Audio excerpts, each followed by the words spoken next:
जय हिंद। आज हम जानेंगे प्रभाकर जी के बारे में। प्रभाकर जी यानी कन्हैया लाल मिश्र प्रभाकर जी के बारे में आज जानेंगे। तो इनका जन्म कब हुआ था? इनका पूरा नाम है कन्हैया लाल मिश्र प्रभाकर। तो इनका जो जन्म कब हुआ था, इनका जन्म जो है 29 मई को हुआ था। 29 मई 1906 ईस्वी को इनका जन्म हुआ था। 29 मई 1906 ईस्वी को इनका जन्म हुआ था। और कहाँ हुआ था इनका जन्म? तो सहारनपुर, जो उत्तर प्रदेश का ही एक ज़िला है सहारनपुर, उसी ज़िले के देवबंद गांव में इनका जन्म हुआ था। ग्राम यानी गांव देवबंद एक गांव है जो सहारनपुर ज़िला में पड़ता है। और सहारनपुर कहाँ पड़ता है? उत्तर प्रदेश में पड़ता है। सहारनपुर के देवबंद गांव के एक सामान्य ब्राह्मण परिवार में इनका जन्म हुआ था।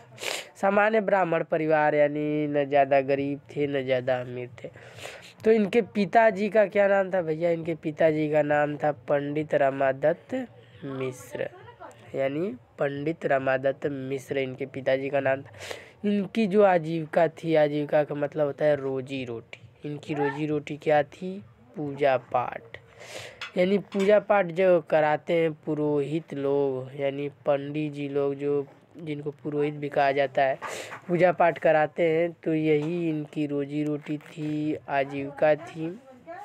पुरोहिताई मतलब जैसे दूसरों के घर में पूजा पाठ कराना, शादी विवाह में नहीं होता है, तो उसमें पूजा पाठ कराना। तो जो 100-200 रुपये उस समय मिल जाते होंगे 1906 ईस्वी के बाद, मतलब उस समय की 19वीं शताब्दी की बात है।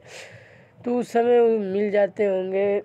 तो वही इनकी रोजी रोटी थी, उसी से ये अपने पूरे परिवार का पालन पोषण करते थे। कौन? प्रभाकर जी के पिताजी की बात हो रही है। पर विचारों की महानता, यानी विचारों के महान व्यक्ति थे इनके पिताजी पंडित रामादत्त मिश्र जी। विचारों के महान व्यक्ति थे और व्यक्तित्व की दृढ़ता, यानी अच्छा व्यक्तित्व इनका था, उसमें श्रेष्ठ थे ये। यानी कोई भी जैसे वाणी इनकी, जैसे अपने वचन को कभी तोड़ने वाले व्यक्ति नहीं थे। व्यक्तित्व की दृढ़ता में वे श्रेष्ठ थे। यानी इनका व्यक्तित्व बहुत ही दृढ़ व्यक्तित्व था, बहुत ही अच्छा व्यक्तित्व था इनका। फिर उनका जैसे जीवन जो है, इनका जीवन अत्यंत सरल जीवन था। इनके पिताजी का अत्यंत सरल जीवन और सात्विक जीवन था। सात्विक का मतलब होता है जैसे शुद्ध शाकाहारी जीवन जीते थे। पर प्रभाकर जी जो है, इनकी माता जी का जो स्वभाव था, इनकी माता जी का स्वभाव कर्कश और उग्र था। कर्कश उग्र मतलब जैसे कि बहुत ही कड़क स्वभाव की इनकी माता जी थी। इनकी माता जी थोड़ी गुस्सैली महिला थी। फिर अपने एक संस्मरण है, इनका एक संस्मरण है मेरे पिताजी। इसमें लेखक ने जैसे इन्होंने दोनों का परिचय दिया है, मतलब माता और पिता दोनों का परिचय दिया है। किसमें? मेरे पिताजी में। इसमें दोनों का परिचय इन्होंने दिया है। चलिए मैं बताता हूँ क्या क्या दिया है। तो इन्होंने दोनों का परिचय देते हुए बताया मेरे पिताजी क्या है, यह एक संस्मरण है। यानी इन्होंने ही लिखा है, इसमें दोनों का परिचय दिया है, यानी माता पिता दोनों का परिचय दिया है। किसने दिया है? लेखक ने, जो लेखक हैं इसके, मतलब कन्हैया लाल मिश्र प्रभाकर जी ने बताया है कि वे दूध मिश्री तो माँ लाल मिर्च है। यानी इनके पिताजी जो थे दूध मिश्री की तरह मीठे थे और इनकी माताजी लाल मिर्च की तरह कड़वी थी। यानी मिर्च कैसी होती है? कड़वी होती है। तो उसी की तरह कड़वी इनकी माताजी थी और इनके पिताजी दूध मिश्री की तरह मीठे थे। फिर इनकी जो शिक्षा जो है नगण्य हुई, मतलब इनकी शिक्षा ना के बराबर हुई थी। एक पत्र में इन्होंने लिखा है कि हिंदी शिक्षा जो है सच माने तो पहली पुस्तक के दूसरे पाठ खटमल, यानी खटमल टम टम टम टम, फिर साधारण संस्कृत जो है बस हरिओम हरिओम। यानी बाप पढ़े ना, इनके पिताजी भी उतना नहीं पढ़े थे और ये भी नहीं पढ़े थे। मतलब बाप पढ़े ना, हम बाप भी नहीं पढ़े हम भी नहीं पढ़े, इसका मतलब ये है। फिर लेकिन उस किशोर अवस्था में जबकि व्यक्तित्व के गठन के लिए यानी व्यक्तित्व के गठन के लिए विद्यालयों की शरण बहुत ही आवश्यक होती थी। उस समय की बात है। यानी व्यक्तित्व के गठन के लिए, अच्छा व्यक्तित्व होने के लिए विद्यालय की शरण आवश्यक होती थी। यानी आपका अच्छा व्यक्तित्व होने के लिए शिक्षा बहुत ज़रूरी है।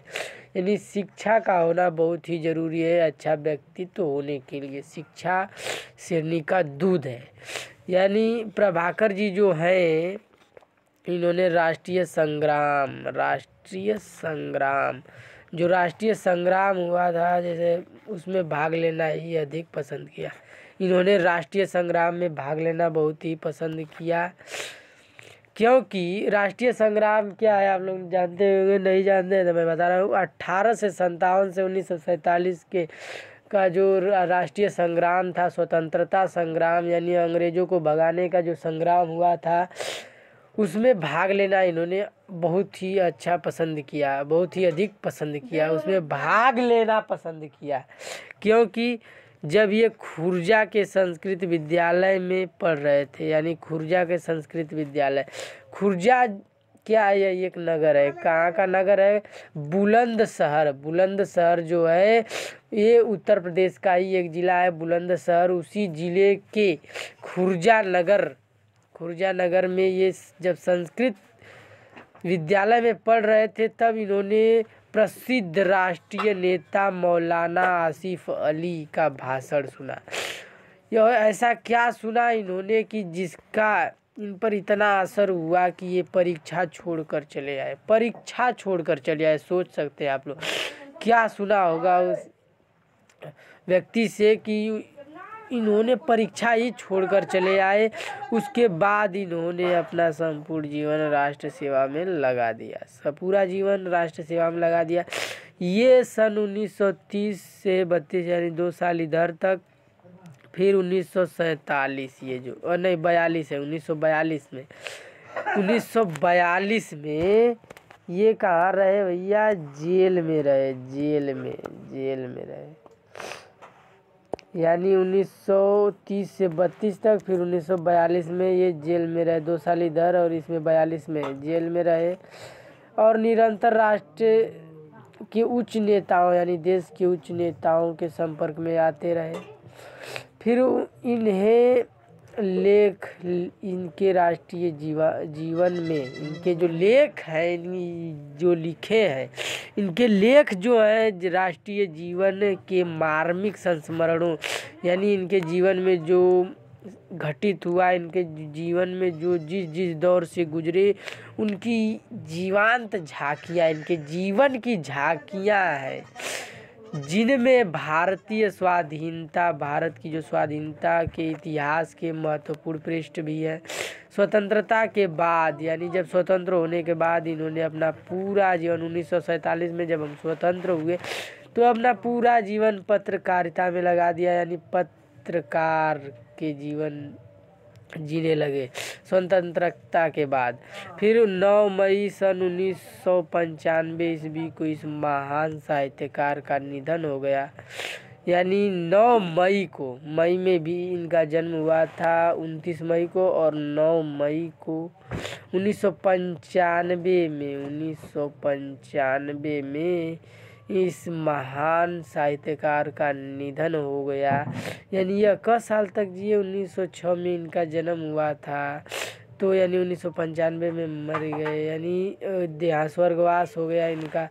तो ये 89 साल तक जिए, 89 साल कम नहीं होता है, उतने साल तक जिए। और प्रभाकर जी के प्रसिद्ध प्रकाशित जो ग्रंथ हैं, वो बहुत सारे ग्रंथ हैं।